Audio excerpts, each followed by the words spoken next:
inhale the future and exhale the past.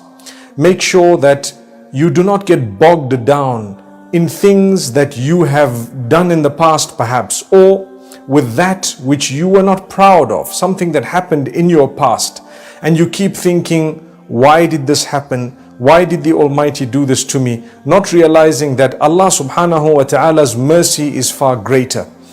Allah judges you by how the ending was, not by how the beginning was.